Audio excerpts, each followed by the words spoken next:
Chinese Philippine voter. There was a ballot that was rejected first. Live mula sa GMA Network Center, ito ang 24 Oras. Magandang gabi po, Luzon, Visayas at Mindanao. Sugatan matapos managlag ang isang bata mula sa isang umaandar na sasakyan sa Ross Boulevard sa Pasay City. Sa nahulikam na tagpo, nakitang nagpagulong-gulong pa sa kalsada ang bata matapos malaglag. Paalala ng isang safety expert, required sa batas ang pagpapaupo sa mga bata sa isang espesyal na car seat kung nasa sasakyan. Ang iba pang paalala sa pagtutok ni Darlene Kai. Biglang bumukas ang pinto at nalaglag ang isang bata mula sa utility vehicle na ito. Nangyari ang insidente sa viral video pasado na 9 ng gabi noong Sabado sa Ross Boulevard sa Pasay. Sa kuha ng dashcam ng kasunod na sasakyan, kitang mabilis na tumayo at gumilid ang bata. Maririnig sa video ang malakas na iyak ng bata. Nalaglag! Okay ka lang? Alay mo nga! Maya-maya, tumigil ang utility vehicle at bumaba ang isang babae at lalaki na agad namang pinuntahan ang bata. Bumukas yung pintuan. Nalaglag siya! Bumukas yung pintuan. Buti nakita siya, kuya! Agad din nilang sinakay uli ang umiiyak na bata na ayon sa nakakitang mga motorista ay dumurugo raw ang braso. Hindi nahagip sa video pero may nagsabing binuksan di umano ng bata ang pinto ng utility vehicle. Sinisikap pa ng GMA Integrated News sa makuha ang panig ng pamilya ng batang nahulog mula sa sasakyan. Ayon sa safety expert na si Louie Domingo, lubhang delikado raw ang nangyari, lalo na dahil sa kahabaan nito ng highway. Hindi lang para sa bata pero para rin sa ibang mga sasakyan sa kalsada. Talagang napakaraming factor. Yung tumigil ka lang doon na walang early warning, medyo delikado na rin. May question din kung wala bang child restraint system o car seat at booster seat sa sasakyan. Bagay na mandatory dapat sa ilalim ng batas para sa mga sanggol at bata hanggang edad 12 years old. Naiwasan din daw sana ang insidente kung aktibo ang child lock sa pintuan ng sasakyan. So, kung may double lock yun, secure mabuti yung lock. If ever sa ganun if ganung edad, no, pwede na rin turuan na wag hawakan to, may lock yan dito, di ba, na ino-orient sila kung paano yung safety nung sasakyan na wag gagawin. Para sa GMA Integrated News, Darlene Kai, nakatutok, 24 Oras.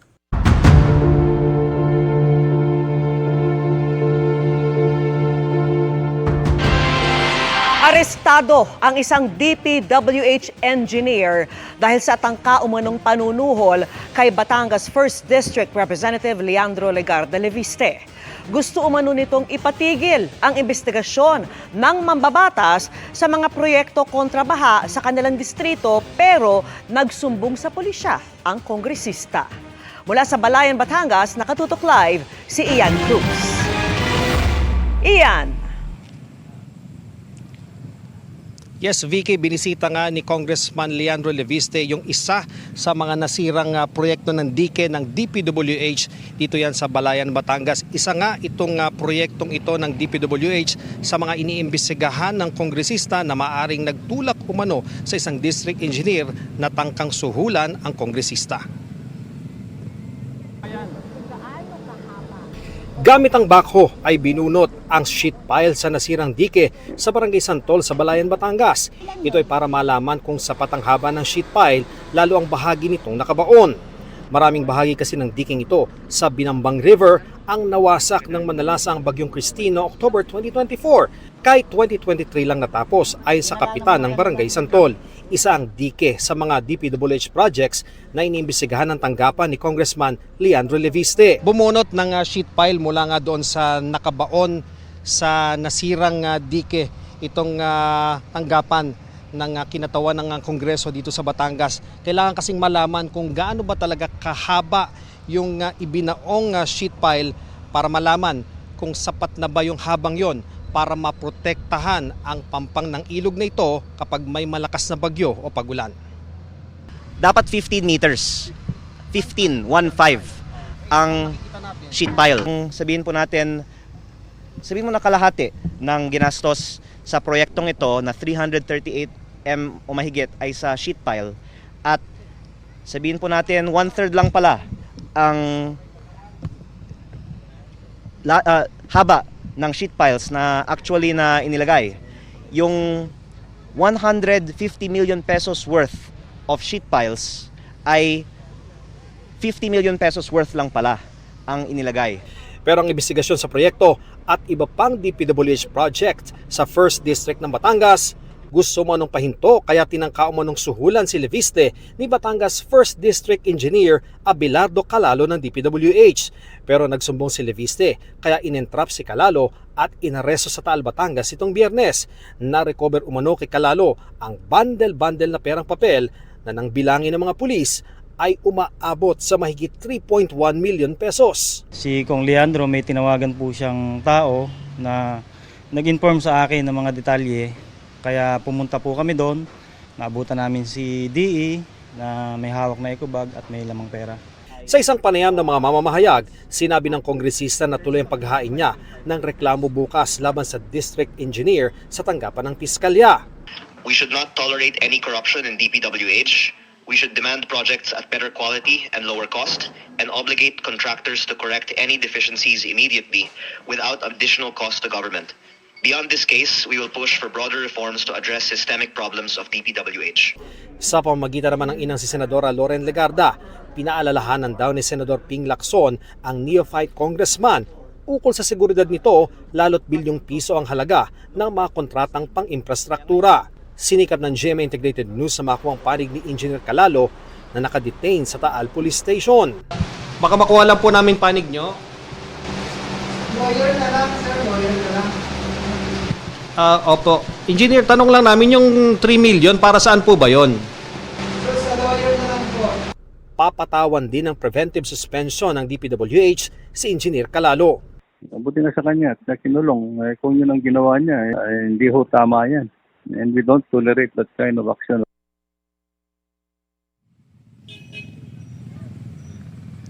Vicky, bukas nga ay inaasahang dadalhin na ang district engineer sa Batangas Provincial Prosecutor's Office para siya ay maipagharap ng reklamo. Yan muna ang latest mula rito sa Batangas. Balik sa iyo, Vicky. Maraming salamat sa iyo, Ian Cruz. Patuloy na tinutugis ng pulisya ang lalaking nakipagbarilan at pumatay sa isang pulis sa Pasay. Ang kasabot niya sa pag-eskapo nasa Cote sa Cavite. Nakatutok si June Veneracion. Parang pelikula ang nahuli kam na barilan sa Pasay City nitong Sabado ng gabi. Ang nakasando ay si Police Staff Sergeant Jomar Caligiran habang kabarilan ng isang hinihinalang hold-upper. Napuruhan kaya binawian ng buhay ang pulis. Tumakas naman ng sospek sakay ang motorsiklong dala ng kasama. Nakikitang motibo ang tangkang pagdanakaw sa kwintas ng biktima na hindi nila akalang pulis pala.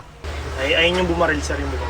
Yung bumaba sa motor? Sa follow-up operation sa Cavite, nahuli ang rider ng motorsiklong sinakyan ng sospek batay sa positibong pagkilala ng isang testigo. Ito naman si patakas na rin kasama ang pamilya.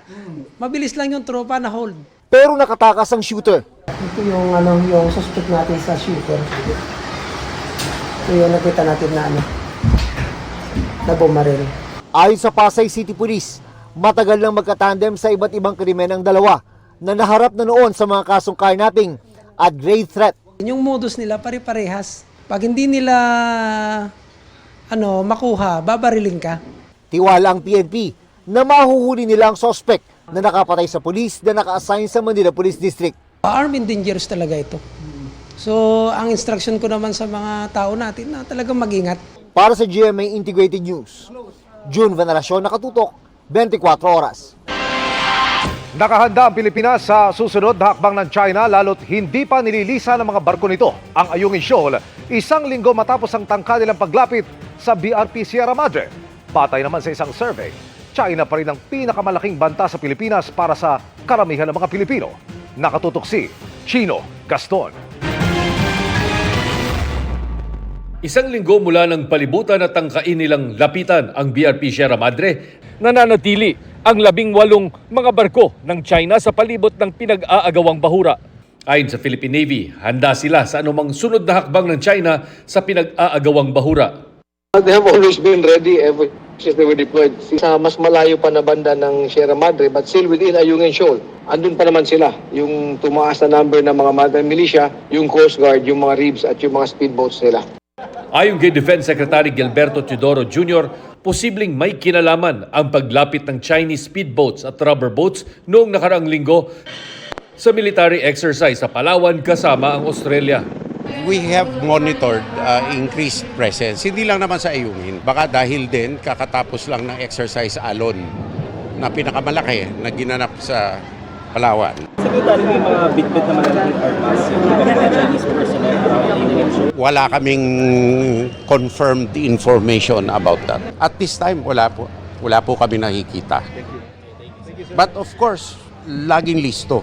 Noong nakarang linggo, sinabi ni AFP Chief General Romeo Brawner Jr. na hindi pa naman nalalabag ang itinuturing na red lines o pamantayan ng Administrasyong Marcos bago kailangang gumamit ng puwersa ang Armed Forces of the Philippines sakaling maulit ang paglapit ng mga Chinese ships sa BRP Sierra Madre, may paghahanda na ang AFP.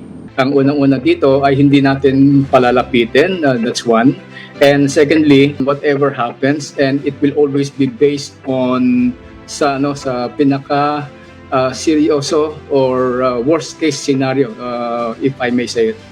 Ayon sa AFP, kasama sa mga red lines ng Pilipinas ang puwersahang pag-alis, pag-atake o pagsampa sa BRP Sierra Madre, pag-extract ng langis sa EEZ na walang pahintulot ng Pilipinas, pagsagawa ng reclamation sa Scarborough Shoal, pagkamatay ng isang Pilipino sa West Philippine Sea dahil sa China at pagpigil sa resupply mission sa Siyam na military outpost sa Kalayaan Island Group. Bago pa ang mga muntikang pagbangga sa BRP Suluan at mga pagpapalipad ng fighter jet ng China, lumitaw sa survey ng Okta Research na 85% ng mga Pilipino ay walang tiwala sa China. Lumitaw din sa survey na 74% ng mga Pilipino ay tinuturing na pinakamalaking banta sa bansa ang China dahil sa mga panggigipit sa West Philippine Sea, pagpasok ng mga smuggled na produkto mula China, pagtaas ng mga krimen kung saan sangkot ang mga Chinese nationals at kompetisyon sa Chinese workers para sa mga lokal na trabaho. Actually, I think it's built in ever since nakita yan, first na observe yan nung after nung Mischief Reef, 1990s. Dahil nakita, consistent yan. Laging mababa or negative trust rating ng mga Pilipino sa China. So that's not surprising. Bilang protesta sa panggigipit sa mga barko ng Pilipinas, nagsagawa ng kilos protesta ang grupong Filipinos Do Not Yield sa tapat ng Chinese Embassy. Wala pang tugon ang Chinese Embassy tungkol sa ikinasang kilos protesta. Para sa GMA Integrated News, Chino Gaston nakatutok, 24 oras. Pananagutin ang lahat ng sangkot sa anomalya at katiwalian. Yan ang pangako ng Pangulo sa pagdiriwang ng Araw ng Mga Bayani ngayong araw. At nakatutok si Ivan Mayrina. Ang araw na ito paggunita sa kabayanihan at mga nag-alay ng buhay para sa kalayaan. Pero sa National Heroes Day sa taong ito, hindi sa mananakop o banta sa seguridad nakatuon ang mensahe ng Pangulo na magtalumpati sa libingan ng mga bayani. Pananagutin namin ang lahat ng sangkot sa anomalya at katiwalian. Ilalabas natin ang buo at pawang katotohanan at titiyakin natin hindi na mauulit ang kawalan ng respeto at malasakit sa taong bayan.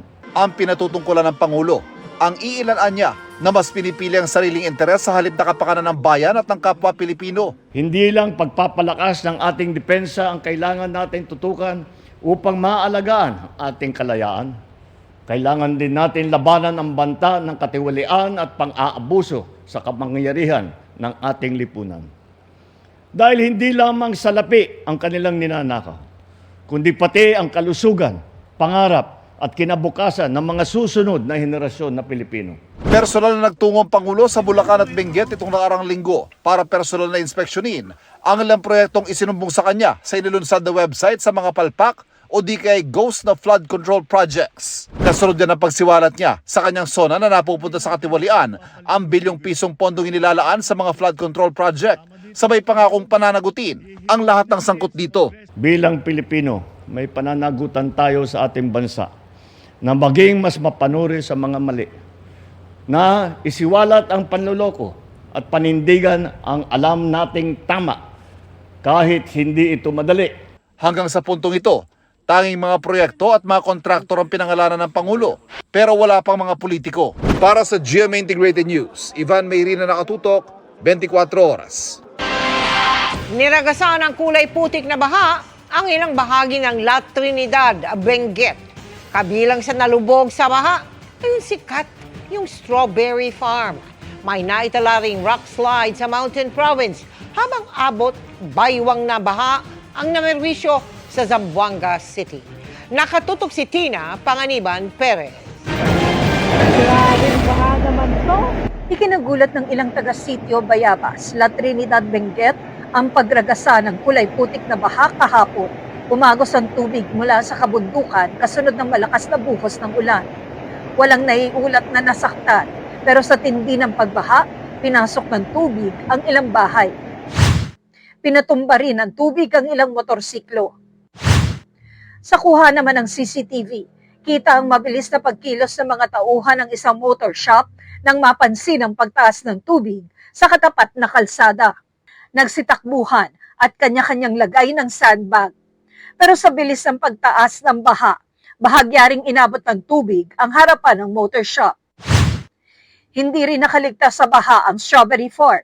Lubog sa tubig ang ilang pananim na strawberry, lettuce at repolyo. Ayon sa mga magsasaka, ang ilan ay katatanim pa lang para sana sa anihan sa Disyembre. Nagmistulang ilog din ang mga kalsada sa bahagi ng poblasyon Buyagan dahil sa mga pag-ulan. Sa Mountain Province, nakuna ng video ang aktwal na pagguho ng malalaking tipak ng bato mula sa bundok kanina. Unti-unti itong bumagsak at humambalang sa gilid ng Barlig na Tonin National Road na pansamantalang isinara sa mga motorista. Gamit naman ang rescue boat, inilikas ang ilang residente ng Zamboanga City dahil sa pagbaha. May ibang bahagi na abot bewang ang tubig.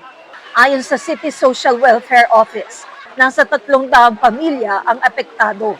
There was a section of the wall that divided yung subdivision na bridge ng tubig, malakas na tubig, so pumasok sa subdivision. Sa bahay na ito naman, naglutangan ang halos lahat ng mga gamit dahil mabilis na pinasok ng baha. Ayon sa Pag-asa, low pressure area, habagat at localized thunderstorm ang dahilan ng masamang panahon sa ilang bahagi ng bansa. Para sa GMA Integrated News, Tina Panganiban Perez, nakatutok, 24 oras. Mga kapuso, dahil sa inaasahang masamang panahon bukas, kinansela ng DILG ang pasok sa ilang rehiyon.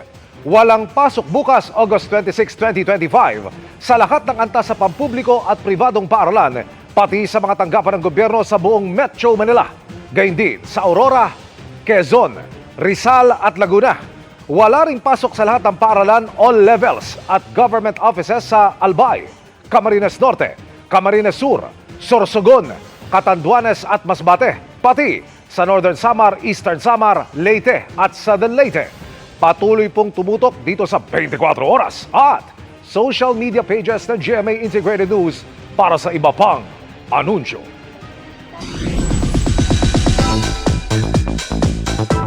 Happy Monday, chikahan mga kapuso! Trust and support na foundation ng isang good friendship. Ang tema ng upcoming episode ng Day Kayo ng Lola Ko. Bida riyan ang dalawang ex-kapuso housemate na sina Will Ashley at AZ Martinez. Makichika kay Athena Imperial. Sweetness overload sina AZ Martinez at Ralph De Leon sa one-arm lift trend sa TikTok. May pabiro pang ihuhulog sa isang pool si AZ habang buhat ni Ralph. Pabirong hirit ng mga kapwa Pinoy Big Brother Celebrity Collab Edition housemates, pabuhat din Ralph. May pa-flex rin si Ralph ng kanyang bicep, sabay pakita, hawak pala niya mga pisngi ni AZ. Dahil sa chemistry ng As Ralph, humihirit ng movie project ang kanilang fans. Si Ralph yung una nag-bring up sa akin. At sabi ko, gusto ko din gawin yun. I really want to work with Ralph. Hopefully in a movie, if there's an opportunity, if there's work that will be given for us, to us, I would gladly take it kasi it's one of the things that I want to happen also. Bago naman ang minamanifest na movie, bibida muna si AZ at Will sa Daig Kayo ng Lola Ko. Nakakatuwa na kapag nakasama ko yung mga housemates ko, co-housemates ko sa labas na trabaho, sobrang dream come true. For this episode, ang sa tingin kong matututunan po nila is yung good friendship, good relationship, pagbuo ng trust, of course, and suportahan sa isa't isa. Makakasama rin ni na AZ at Will sina Ashley Sarmiento at si Althea Ablan na madalas na guest sa Daig Kayo ng Lola Ko. Sobrang saya lang kapag nandito ako sa set ng Daig and ang mapupulot naman nilang aral, iba-iba eh. Dito naman sa episode namin ngayon, siguro ang matutunan nila is yung kung paano ka mag-move on. Sa November, entry ng bansa ang Daig Kayo ng Lola Ko sa Southeast Asia Video Festival for Children sa Thailand. Pinili ng Anak TV Incorporated ang episode nilang Squad Game na tungkol sa magkakaibigang napunta sa ibang dimensyon. Talagang na-surprise din kami na kami napili para mag-attend sa video competition sa Thailand. So talagang maraming salamat. Doon sa loob ng dimension na yun, parang tinuruan sila ng parang group effort, ganyan. Tinuruan sila ng makinig sa isa't isa. Athena Imperial updated sa Showbiz Happenings. Duterte.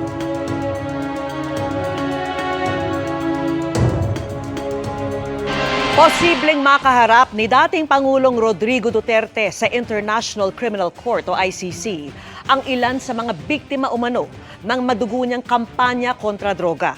Mahigit 300 biktima na ang nakapasa para lumahok sa pre-trial proceedings. At nakatutok si Salima Refran. Kulang isang buwan bago ang confirmation of charges hearing ni dating Pangulong Rodrigo Duterte sa International Criminal Court o ICC, iniulat ng Victims Participation and Reparation Section of VPRS na 303 biktima ng drug war ang pasado sa criteria para makibahagi sa pre-trial proceedings ng korte. Kabilang sa criteria ang kumpirmasyon ng kanilang pagkakakilanlan, ang kumpirmasyong nakaranas sila ng pinsala at kumpirmasyong ang mga ito ay dinulot ng mga krimeng ibinibintang laban kay Duterte. Kabilang sa magiging testimonya ng ilang saksi, ang kawalan ng dignidad sa kamatayan ng kanilang kaanak at kung paano na lang ito itinapon na parang baboy. Ayon sa ICC Accredited Counsel na si Attorney Joel Butuyan, malaking bagay ang mga testimonya para malaman kung mananatiling crimes against humanity of murder lang ang kakaharapin ni Duterte o kung palalawigin ito para sakupin ng iba pang krimen. Sa range of crimes that were committed during the drug war, ang pinakamarami actually ay yung mga illegal imprisonment, yung mga illegal detentions. Kasi almost almost 500,000 yan, no? Yung murder, mga ang maximum estimate is mga 30,000, pero yung illegal imprisonment, almost 500,000 ang nag-suffer dyan. Dati nang sinabi ng ICC sa GMA Integrated News na maaaring makaharap ng mga saksi si Duterte kung iharap sila sa Confirmation of Charges hearing.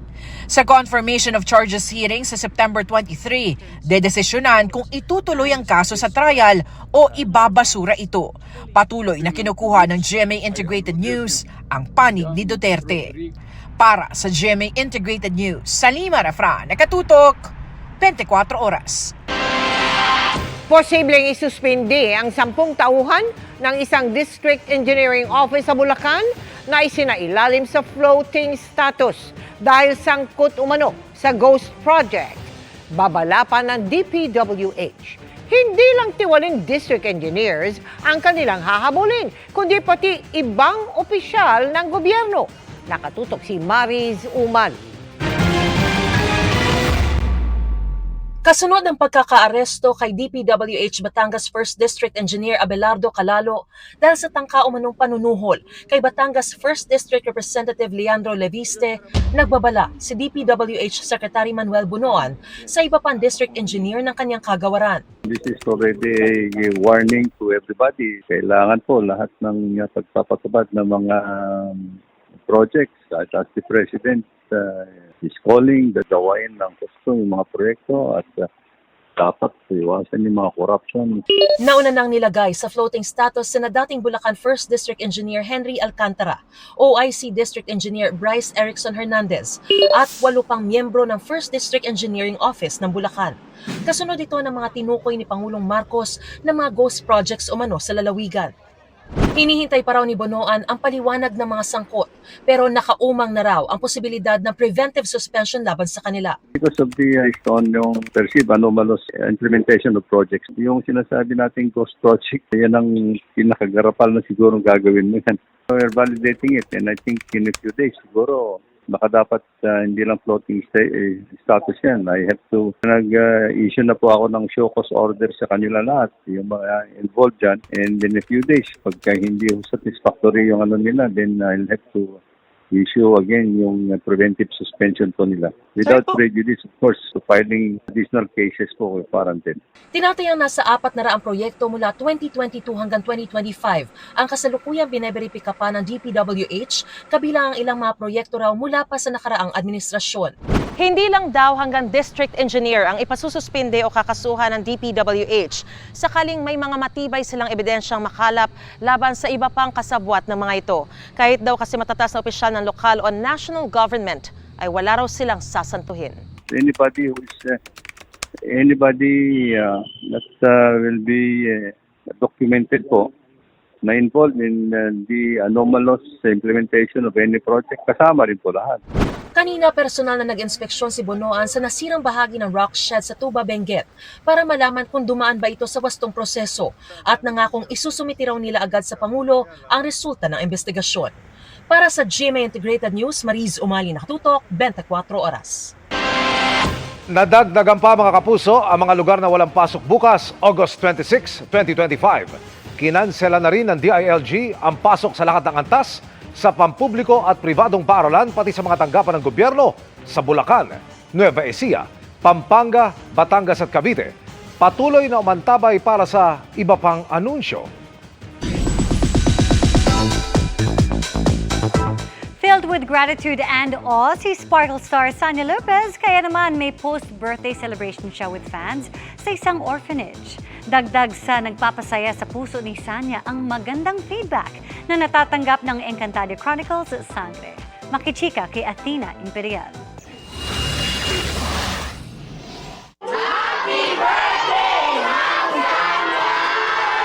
Sa 29th birthday ng First Lady ng Primetime na si Sanya Lopez, wala raw siyang special treat para sa sarili dahil napili niyang ipagdiwang ito kasama ang kanyang fans. Nag-celebrate sila sa isang orphanage sa Las Piñas City nitong weekend. Ang birthday gift ko lang for myself is to make everybody happy. Dito ngayon, meron tayong mga outreach program which is yung mga kids, di ba? So, yun pa lang masayang-masaya na ako. Gusto namin makahelp. Before pa kasi ginagawa na talaga namin to. Mga 2017, no? 2017 pa lang yata, ginagawa na namin po ito. Shinare niya rin kamakailan ang kanyang birthday photoshoot na with almost 2 million views na. Naisipan lang daw niyang mag-pictorial for her birthday dahil sa suggestion ng kaibigan. Actually, biglaan lang yon. Tapos sabi ko doon sa kaibigan ko na designer, sabi niya kasi sa akin, siya yung nagsabi na baka daw gusto ko mag-pictorial and nasabi ko sa kanya, sige, no problem. Tapos ako nag-isip ng why not pearl naman? Kasi, di ba, usually tassel. Bukod sa pagkakaroon ng bagong project with GMA, goal daw ni Sanya ngayong magtagumpay ang pinasok na business. Mas gusto ko lang na, aralin muna itong pinasok kong business. Meron po akong ginawang pelikula. Ang dami kasing blessings na dumadating sa akin and wala na akong ibang mahiling pa. Malaki namang pasasalamat ni Sanya sa trending at touching scene nila ni Bianca Umali sa Encantadia Chronicles Sangre. Nanay ko, aking anak. Kahit sa panaginip lang, nagkita na ang mag-inang Danaya at Tera. Siyempre nakakatuwa, no? Kasi ang gaganda ng mga feedback and comments sa mga tao na naiyak sila, na feel nila at na-miss ulit nilang bumalik si Danaya, makita si Danaya. So nakakatuwa at finally raw nakita na yung mag-ina. So, mag-ada. So, nakakatuwa lang na ang dami pa rin talagang sumusuporta sa Sangre. Athena Imperial updated sa Showbiz Happenings. Halos 100 milyong pisong halaga ng shabu ang nasamsam sa magkahiwalay na operasyon sa Sorsogon at Iligan City. Karamihan sa mga kontrabando tinangkang ipuslit sa Matnog Port para umanong ibagsak sa Metro Manila. Nakatutok si Marisol Abduraman. Nakatakdasan ng ibagsak sa Metro Manila ang kilo-kilong droga na ito kung hindi naharang sa Matnog Port sa Sorsogon ng PDEA NCR noong Sabado. Isinakay sa pickup ang ipupusit ng shabu na nakalagay daw sa vacuum-sealed na supot. Nasa 11 kilo ang kontrabando na nagkakahalaga ng 74.8 million pesos. They're supposed to be going to NCR. Galing yan sa parteng Mindanao. Sinubukan lang nila kasi sa tingin nila kung sasakyan Roro hindi masyadong mababantayan. Arestado ang 2 sakay ng pickup na itinuturing ng PDEA na high-value targets. Are they just courier or members sila nitong drug group na involved into this illegal trade of drugs po? Members ng drug groups itong dalawang to. Sinampahan ng reklamong paglabag sa RA 9165, particular na ang transportation of dangerous drugs ang mga suspects na wala pang pahayag. Sa Iligan City naman, 2 kilong shabu ang nasabat sa buy-bust operation. Ang bentahan nangyari sa parking lot ng isang fast food chain. Umabot sa 13.6 million pesos ang halaga ng nakuhang shabu. Arestadong suspect na isa ring high-value target ng PDEA. Wala pa siyang pahayag sa ngayon. Inaalam ng PDEA kung konektado ang mga nasabat na droga sa Matnog Sorsogon at sa Iligan City dahil bukod sa parehas ito ng packaging, parehas din daw na galing ito sa Mindanao. Para sa GMA Integrated News, Marisol Abduraman, nakatuto 24 oras. Sa Senado, pirmado na ang mga sapina para sa 10 kontraktor na hindi sumipot sa nauna nitong pagdinig sa mga proyekto kontra baha. At sa gitna naman ng tangkang panunuhol sa isang congressman, sinabi ng isang senador na tila nakompromiso na ang mga district engineer ng DPWH. Nakatutok si Mav Gonzalez.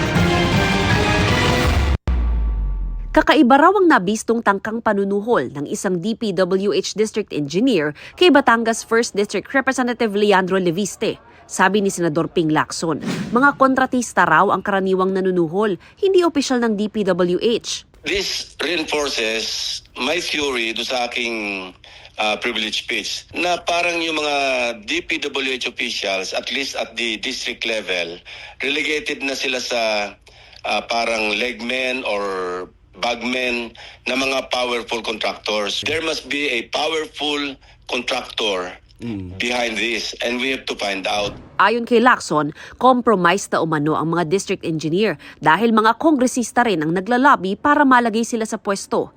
Nauna nang sinabi ni Lacson na may 67 contractor congressmen pero hindi na raw niya inalam kung sino-sino ang mga ito. Tingin niya, dapat may kasuhan para tuldukan talaga ang mga anomalya sa flood control projects imbis na sibakin lang sa pwesto ang ilan. Dapat huwag mag-stop dito sa ingay ngayon. The only logical conclusion that we all need to see, talaga merong maparusahan kasi otherwise parang regudo na naman tayo rito para tayong vicious cycle. Si House Committee on Good Government and Public Accountability Chairman Representative Joel Chua nagpasalamat dahil ipinagtanggol daw ni Leviste ang puri ng Kamara. Dapat aniya, sampahan ng DPWH ng kasong administratibo ang sangkot at district engineer habang gumugulong ang kasong kriminal. Nanawagan naman si Bacolod Lone District Representative Albi Benitez sa DOJ na ilagay sa whistleblower program ang mga empleyado ng DPWH na gustong tumestigo laban sa maanumalyang flood control projects sa bansa. Dagdag ni Bicol Saro Party List Representative Terry Ridon, pwede imbestigahan ng House Infrastructure Committee ang alegasyon ng panunuhol at ipatawag ang mga sangkot na personalidad. Pero kung si House Committee on Human Rights Chair Representative Benny Abante ang tatanungin, dapat independent commission ang mag-imbestiga rito imbis na Kamara mismo. Para may bias yan eh. Pag nag-imbestiga ang Kamara, paano yan? Kapag ang tinuro na mga members ng Kamara, gawin nating independent commission yan. Na talagang ang nakalagay dun sa loob, yung talagang mga kilala ng mga tao na talagang matapang, malinis, talagang no holds barred yan at walang sacred cows. Sa Senado, pirmado na ni Senate President Cheese Escudero ang sampina para sa 10 malalaking contractor sa flood control projects na hindi sumipot sa unang pagdinig ng Blue Ribbon Committee. Para sa GMA Integrated News, Mav Gonzalez, nakatutok 24 oras. Imbestigahan ang lahat ng flood control project sa lungsod ng Maynila. Yan ang tugon ni Manila 6th District Representative Bienvenido Abante sa panawagan ni Manila Mayor Isko Moreno na imbestigahan ang flood control project sa ikalawa, ikatlo at ika-6 na distrito ng lungsod.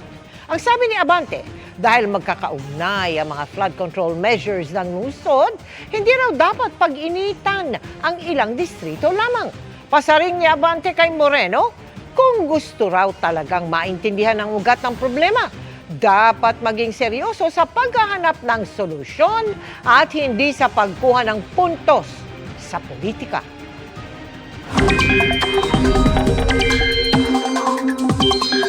Mga kapuso, posibleng bukas ng gabi magsimula ng tumawid sa lupa ang minomonitor na low pressure area. Huling namataan ng LPA sa 130 kilometers east-northeast ng Borongan City, Eastern Samar. Sa ngayon, mababa pa ang tsansa nitong maging bagyo pero kapag nakatawid na sa lupa ay maaaring tumaas na ang posibilidad na maging bagyo. Sakaling matuluyan, tatawagin itong Bagyong Jacinto. Maging bagyo man o hindi, magpapaulan ng LPA lalo't lalapit ito sa kalupaan ayon sa Pag-asa. Posibleng kumilos ang LPA sa silangan ng Visayas, palapit sa Bicol Region hanggang sa marating ang Central Luzon kung saan ito tatawid. Pero may tsansa rin na sa Eastern Visayas pa lamang ay tumawid na ito sa lupa patungo sa ilang bahagi ng Southern Luzon. Bukod sa LPA, patuloy rin ang pag-iral ng habagat. Base sa datos ng Metro Weather, umaga bukas, may mga pag-ulan na sa eastern section ng Luzon, lalo na sa Bicol Region. Pwede rin niyang maranasan sa Mimaropa, Calabarzon, Western Visayas at Zamboanga Peninsula. Sa hapon, malawakan na ang pag-ulan sa halos buong bansa. Kasama na ang iba pang bahagi ng Visayas at malaking bahagi ng Mindanao. May matitinding bugos na posibleng magpabaha o magdulot ng landslide. Sa Metro Manila, mataas din ang tsansa ng ulan. Umaga pa lamang maaaring may kalat-kalat na ulan na sa ilang lungsod. Mas maraming lugar ang posibleng ulanin pagsapit ng hapon at gabi. Nauwi sa habulan ang pag-aresto sa magpinsang sangkot sa pagnanakaw ng mga kable sa Quezon City. Ayon sa pulisya, talamak ang modus dahil ang ilang suspect ay nagpapanggap na lehitimong repairman. Nakatutok si Mark Salazar. Kabilang umano ang magpinsang ito sa malaking grupo ng tirador ng mga cable wire na umatake noong madaling araw ng linggo sa Quirino Highway, Novaliches, Quezon City. Nahila na nila mula sa manhole at naisakay na sa kanilang closed van ang nasa 28 metro ng underground cable ng PLDT. Kaya lang naitip sa pulis ang lakad nila kaya nahuli sa habulan. Pagsapit ng along Congressional Visayas Avenue ay doon natin na flag down yung close ba na ito at kung saan bigla pong nagbabaan ang mga nasakay nito na more or less na 10 tao. At dalawa sa kanila ay nahuli po natin. Daglian natin silang dinala sa police station. 127,000 pesos daw ang halaga ng tanso sa mga nakuhang cable kung naibenta nila. Sabi ng dalawang arestadong suspect, hindi nila kakilala ang mga kasama nilang lumakad kahapon dahil nirecruit sila mula sa iba't ibang lugar. Yung nag-recruit sa kanila ang pangapangalanan daw nila sa pulisya. Nakakahit na po ng tropa. Kaya namin, akot lang to talaga. Sabi, mag-akot lang talaga ng sa bahay. Gulat kami, yun palang papakot sa amin, yung kable. Hindi kami nagtrabaho nun. Magkano bang pinangako sa inyong bayan? 2,000 lang po. Ang bawat isa? Opo. Hindi raw nila kilala kung sino ang mastermind at may-ari ng closed van na dala nila. Ayon sa pulisya, nadadalas ang modus ng pagnanakaw ng cable wire na harap-harapang ginagawa habang walang nagsususpetsa dahil akala mo'y legit na repairman sila. Nagpapakilala silang o nakikita mo sa isang lugar o kalsada na nagkukunwaring may inaayos na manhole, naka-reflectorized base din na akala mo totoong legit na gumagawa. So, sa mga kababayan po natin, maging alerto po tayo. Panawagan ng pulisya, tulungan silang magmanman sa mga kawatan. Pag may nakita po kayo na mga kahina-hinala na ganito, lalo na't makikita nyo, wala naman pong naka-reflect doon kung anong agency po sila na nagtatrabaho. At isa pa, kung mapapansin po natin, yung mayroong sasakyan doon na wala namang pangalan o nakalagay na pagkakakilanlan kung saan po sila nagtatrabaho, ay agad po ninyo nga i-report sa inyong himpilan para po ma-verify natin kung talagang sila ay legit. Para sa GMA Integrated News, Mark Salazar, nakatutok 24 oras. Bistado ang umunoy sa buhatan ng ilang Chinese sa Peking carnapping para lamang makakubra ng benepisyo sa insurance. Ang mga suspect naharap sa patong-patong na reklamo, yan ang aking tinutukan. Nakunan ng CCTV ng karnapin ng SUV na ito sa Valenzuela noong isang linggo. Ang may-ari na isang Chinese tumawag sa 911 para i-report ang insidente. Ang aligasyon ng biktima ay pumarada lang sila doon sa tapat ng Jade Subdivision. Pagbalik nila, wala na yung kanilang sasakyan. Agad na nakakuha ng lead ang pulisya at sa talyer na ito sa Caloocan, na-recover ng Valenzuela Police ang SUV.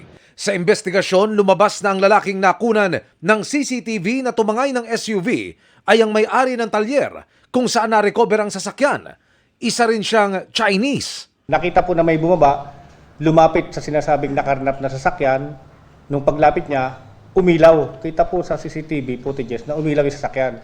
In our theory, mayroon siyang remote kasi napagana niya yung ilaw eh. Sabihin, lock or unlock, iilaw siya.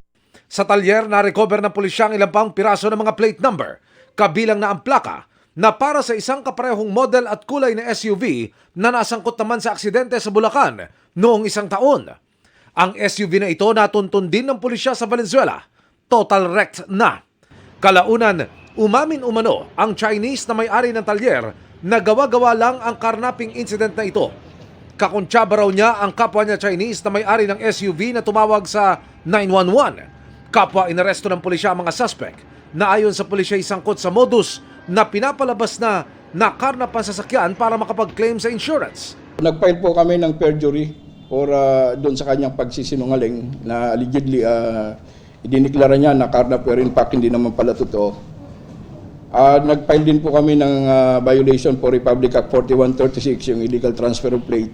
And idinagdag na rin po namin dito yung insurance fraud. Mayroong mga ganitong nangyayari na dinideklarang nakarnap ang sasakyan para makakuha ng insurance. Kakasuhan din sila sa paggamit ng 911 sa kanilang kalokohan. Ito palang paggamit nila ng 911 ay hindi pala tama, imbembentong kaso na hindi naman pala totoo. Kaya ito po isang magsisilbing leksyon sa ating mga kung gagawa ng kalokohan, gagamitin pa ang 911. Patuloy namin sinusubukang makunan ng panig ang mga suspect.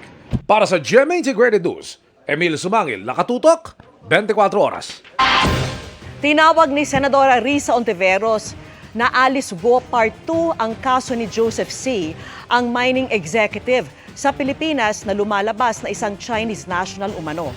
Kasunod po yan ang pag-aresto kay C ng Bureau of Immigration at Intelligence Service ng AFP dahil sa paggamit umano ng mga pinekeng dokumento para makuha ang kanyang Philippine identity. Ayon sa source ni Ontiveros, nabigyan pa si C ng honorary rank sa Philippine Coast Guard Auxiliary Unit noong 2018 sa ilalim ng nakaraang administrasyon. Naalarma rito si Ontiveros dahil nakalapit siya sa Philippine Coast Guard na siya pa namang naatasang mga laga sa seguridad ng ating dagat. Si C ay presidente ng Global Ferronickel Holdings, isang mining company sa Pilipinas. Nanawagan naman ang Philippine Nickel Industry Association para sa agarang pagpapalaya kay C. Git ng asosasyon, illegal nila ang pagkakaaresto kay C dahil ito raw ay Filipino citizen at kinumpirma na raw ito ng ilang otoridad kabilang na ang dalawang ruling ng Bureau of Immigration. Git naman ng Bureau of Immigration, nag-match ang fingerprints ni C sa isang Chinese citizen na dati nang may hawak na long-term visa at Alien Certificate of Registration Identity Card. Sinusubukan pa ng GMA Integrated News na makuha ang panig ni C. Big winner sa 37th PMPC Star Awards ang GMA Network na hinirang ding Best TV Station. Pinarangalan din ang inyong 24 oras at pati iba pang programa at kapuso personalities. Makichika kay Aubrey Carampel. 24 oras, 7. Back-to-back win para sa 24 oras nang muli itong hirangin bilang Best News Program sa 37th PMPC Star Awards for Television. Ang GMA Network itinanghal na Best TV Station, sabay sa iba't ibang parangal na iginawad sa mga kapuso programs at personalities. Gaya ng unang hirit na Best Morning Show at Best Morning Show hosts para sa UH Barkada.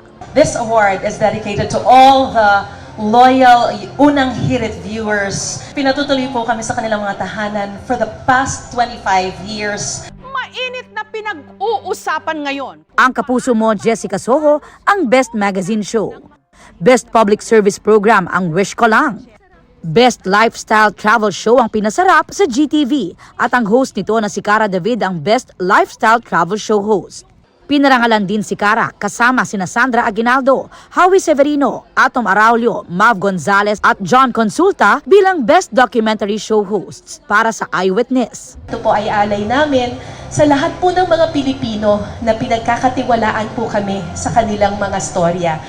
Best Documentary Program naman ang The Atom Araulio Specials. Best Celebrity Talk Show ang Fast Talk with Boy Abunda at si Tito Boy ang Best Celebrity Talk Show host. Maraming salamat. Nais ko lamang po sabihin, nagagawa ho namin ang aming ginagawa dahil sa inyo, dahil sa inyong mga artista, dahil sa ipinagkakatiwala niyo po ang inyong mga kwento sa amin. Best Game Show host naman si Ding Dong Dantes para sa Family Feud. Best Comedy Show ang Pepito Manaloto at Best New Male TV Personality ang isa sa mga cast na si John Clifford. Best Child Performer si Ewan Micael. At Best Drama Anthology ang Magpakailanman. Big winners naman ang ilang kapuso stars sa larangan ng acting. Best Single Performance by an Actor si Alden Richards para sa Magpakailanman episode na Sa Puso at Isipan, The Cantillana Family Story. I dedicate this to all the people who's undergoing something in their lives right now. To everyone who has these kinds of problems right now, I hear you, we hear you, and we are here to support and help you the most we can. Wagi naman si Rochelle Pangilinan ng Best Single Performance by an Actress para sa Magpakailanman episode na The Abused Teacher. Best Primetime TV Series ang Maria Clara at Ibarra. Habang ang Abot Kamay na Pangarap, Best Daytime Drama Series. Best Miniseries ang Walang Matigas na Pulis sa Matinik na Misis. Best Drama Actor si Joshua Garcia para sa Unbreak My Heart na collaboration project ng GMA, ABS-CBN at View Philippines. Best Drama Actress si Infinite star Rian Ramos para sa kanyang pagganap as Margaret Royales sa Royal Blood. Thank you so much GMA for always entrusting me with such beautiful roles, and this just encourages me na I want to give this network my very best. Best Comedy Actress si Charis Solomon. Dinedicate naman ni Paolo Contis ang kanyang Best Comedy Actor win sa kanyang namayapang manager na si Lolit Solis. Best Variety Show ang It's Showtime. At Herman Moreno Power Tandem Award naman ang iginawad sa Bar the Love Team ni na Barbie Forteza at David Licauco. Aubrey Carampel, updated sa showbiz happenings. At yan ang mga buwan naman akong chika this Monday night. Ako po si Iya Arellano. Miss Mel, Miss Vicky, Emil. Thanks, Iya. Salamat, Iya. Thanks, Iya. Muli, taos puso ang aming pasasalamat sa 37th PMPC Star Awards sa paggawad po ninyo sa amin sa 24 oras as Best News Program. Salamat din po sa pagkilala sa Magpakailanman bilang Best Drama Anthology. At sa Wish Ko Lang po bilang Best Public Service Program. Maraming salamat po sa inyong inspirasyon at suporta. At yan ang mga balita ngayong Lunes. Ako po si Mel Tiangco. Ako naman po si Vicky Morales para sa mas malaking misyon. Para sa mas malawak na paglilingkod sa bayan, ako po si Emil Sumangil. Mula sa GMA Integrated News, ang News Authority ng Pilipino. Nakatuto kami 24 oras.